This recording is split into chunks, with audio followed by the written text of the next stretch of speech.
Okay, sa tanan nato nga mga nagkalain-lain nga mga followers din sa tong Facebook, kumusta mong tanan? Once again, good morning and good afternoon to all of you. Sa tanan nato nga mga followers, especially to all our fellow Christians, member of Temple Heights Baptist Church here in the Philippines and also in the part of the globe. From Jeddah, Rimark, Baltimore, Austria, Bambam, and Richelle, and Rene Clough, and with two kids, Cassie, Princess, and Australia also, brother Ian Testleton and Joanne Aklon Testleton. Hi, hello, thank you so much for watching this video, and all my followers in my Facebook, mga membro diri sa simbahan sa Ingong City. Kumusta mong tanan? Ilabi na sa mga Kamanian family. Sister Romeo Kamanian, Sister Leah Kamanian, si Jaya, si Simuel, si Christine. Bisan pa din sa atong mga kauban, silang Sister Yayang, silang Sister Ginny Tanyo, si Joshua, si Sir Erning, bisan pa ang mga Sister Lalay, Sister Lalay Tanok, o nga bisan pa ang mga Manayaga family, Ma'am Irby, kauban ni Hatch, si Joas o si Shelo, o bisan pa sa mga aklon silang Chris, si Jipoy, uban sa bata, o si Brother Bob, no? Sa tanan na to nga mga kauban diri sa Kaila Higala na to, sa taga-Ujungan usab, sa mga Singa Pamilya Lamion, Dinoso o Regulasyon o Habagat, o sa tanan diha ang mga pamilya nga kauban na to. We are active, we are connected to them, and most especially to all our subscriber and also in my followers of Facebook, my followers in Facebook, guys. Sa tanan gyud, labi na sa akong asawa, sa akong anak, no, tanan glory to God, mga kaigsuonan, o pasalamaton tagdako sa panang Brother Junjun Daamo, Sister Princess, sa tanan na to mga kauban sa simbahan sa Temple Heights Baptist Church diri sa ato ang lugar, particularmente din sa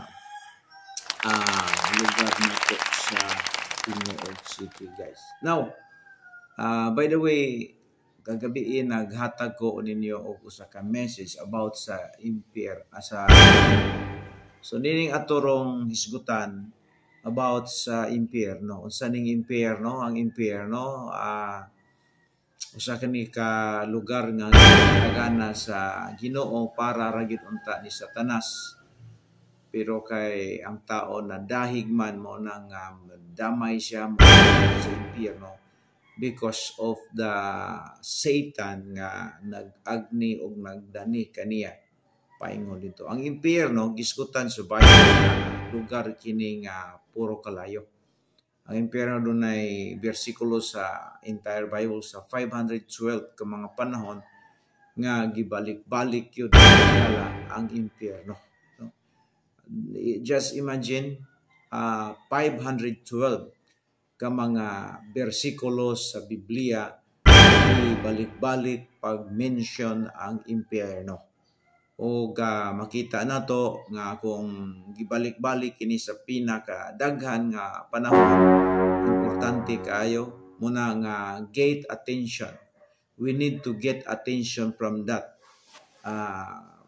situation, guys, nga ngano nga impyerno gibalik-balik man pud sa 512 512 ka bersikulo sa Bible gibalik-balik ang impyerno, because ang impyerno, it is the punishment to those who lost or to those lost by God. Katong tao nga nawa ang ilahang mga relationship, mo ni ang butangan sa Dios sa impyerno. Kung imong mo ni butangan sa Dios sa mga tao nga wala naka-connect ug naka-reconnect ngadto kaniya, wala nakadawat sa kaluwasan ng gibuhat ni Kristo, guys. Atong basahon din ang Revelation kung unsay atong makita din niining lugar mo kini, guys, ang pinakakuyaw, pinakahadlok kung hisgutan nato. Ingon din Revelation chapter number 19 and verse number 20. 19:20.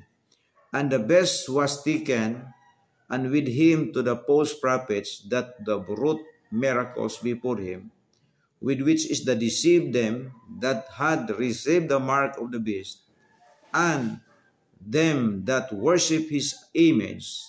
These both were cast alive into a lake of fire, burning with brimstone.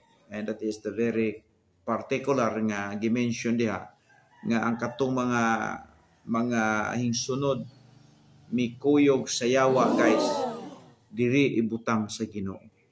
No? Apil ang mga false prophets ug ang misimba sa larawan sa ug midawat sa marka sa the beast, mga kaigsunan ning gitawag nato og mga antichrist. Oh no! So muna nga hell is a very dangerous place for us. Na ingon ang Bible nga kining lugar ang tao dili mamatay ang iyang kalagdin pa. Dili mamatay. Madud pa mag-antos for eternity. No? Di siya mamatay. Laygayon siya dito. Ingon ang Bible, and whosoever was not found written in the book of life was cast into the lake of fire. In verse number 8, the Bible says, but the fearful and unbelieving, and the abominable, and murderers, and whoremongers, and sorcerers, and idolaters, and all liars shall have their part in the lake of fire, which burneth with fire, the brimstone, which is the second death. Now, I believe nga usa ka masubo nga panahon kung ang imong kalag masugpa diri. That's why before ka mamatay, kinahanglan na hipalo ka unsay buhaton nimo to escape from this place, guys. Only Jesus can give us a way, because Jesus was the owner of the hell, and Jesus was owner also in heaven. If you choose him, if you choose Jesus in your life, you will skip from this place nga gitawag hell. So I believe, guys, nga kining lesson, it is very important to give you attention as of now. Kaya kung buhi pa ka, pwede ka makalayas ng lugar. Pero kung mamatay ka, nga wa ka kahibalo, ang sunod, guys, mo ginipadulungan nimo. Okay, salamat sa pagtanaw ug ang maayong buntag sa tanan.